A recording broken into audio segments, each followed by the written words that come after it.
Frozen rent, free buses, universal childcare. Do you believe that he can deliver on those promises very quickly, Leader Jeffries? Now let's jump back to Timo Obama. Here he is on with Kristen Welker on MSNBC, and she's wondering if Mamdani, if Moron Zamboni can deliver on his promises. And you can see he doesn't, because he doesn't really believe in him. He doesn't really want it to happen, but he does not know what to do. So frozen rent, free buses, universal childcare. Do you believe that he can deliver on those promises very quickly, Leader Jeffries?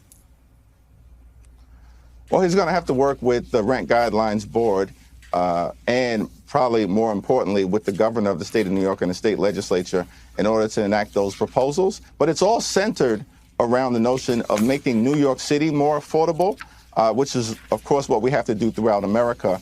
In a country that's far too expensive. This is the wealthiest country in the history of the world. It's unacceptable that far too many people are struggling to live paycheck to paycheck.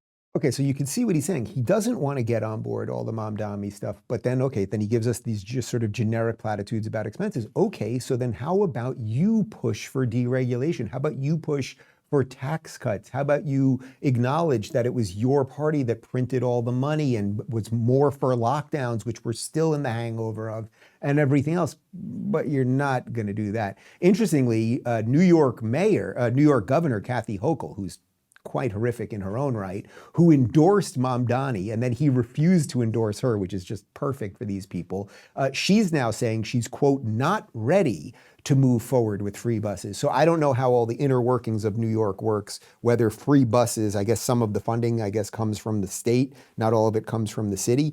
But okay, that might be a little bit of a Democrat that is going to stand up to some of this lunacy, because again, guys, it doesn't take a wizard or a mathematician to know that nothing is free.